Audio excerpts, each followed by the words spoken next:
Bonjour chers abonnés de Malikouna Foni, c'est toujours un plaisir de vous retrouver. Bienvenue dans votre flash d'information, bienvenue encore sur Malikouna Foni TV.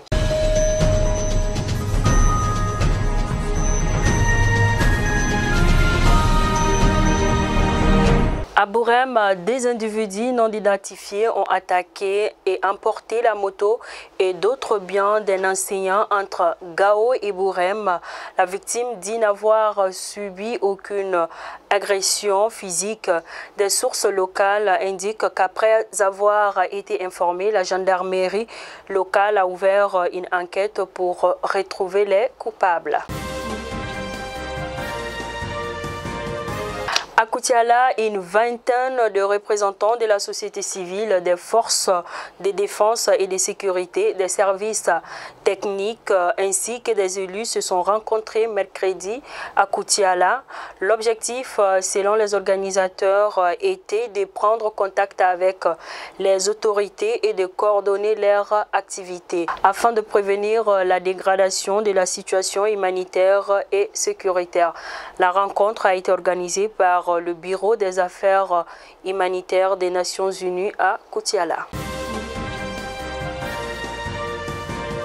À 100, la taxe de développement régional et local TDRL n'a pas été payée à 100 sur une prévision de plus de 29 millions de francs CFA. Seulement 57 000 francs CFA ont été reçus en 2020 dans la commune urbaine de 100. Cela représente un taux de 0,26%. L'information a été donnée au cours d'une séance de restitution publique. Le maire a déploré cette situation avant d'inviter la population à s'acquitter de ses impôts. La rencontre a été financée par l'aménagement. À Yorosso, campagne de vaccination contre la Covid-19 le 23 juin dernier à Yorosso. Seulement 80 personnes ont été vaccinées, une situation regrettée par le centre de santé de référence de Yorosso. Ces responsables l'ont annoncé selon les autorités sanitaires du cercle. La majorité des personnes vaccinées sont des agents de santé. Le CCRF de Yorosso est obligé de retourner à Koutiala.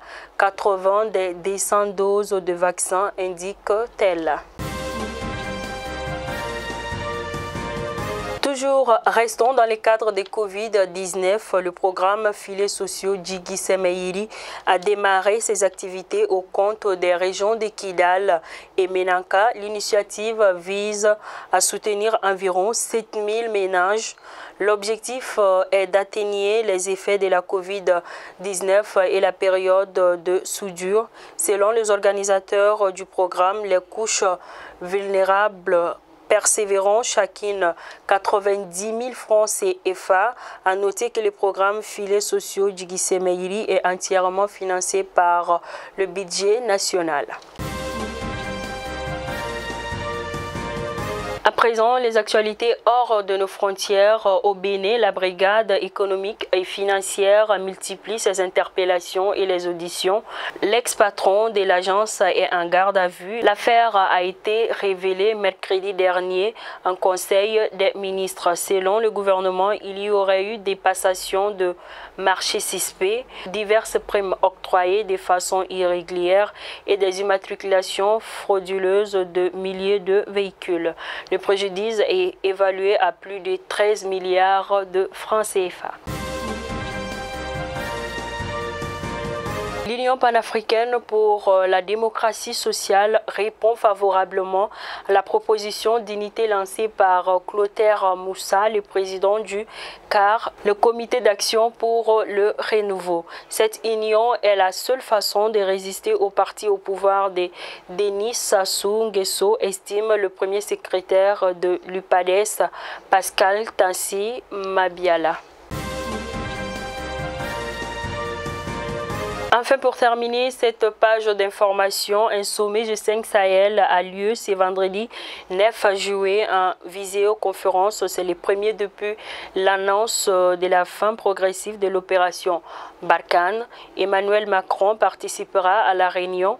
Il devrait en profiter pour préciser les contours de ce désengagement. Le président français prendra part à ces sommets depuis l'Élysée, mais il ne sera pas seul. Il aura à ses côtés Mohamed Bazoum, le président nigérian.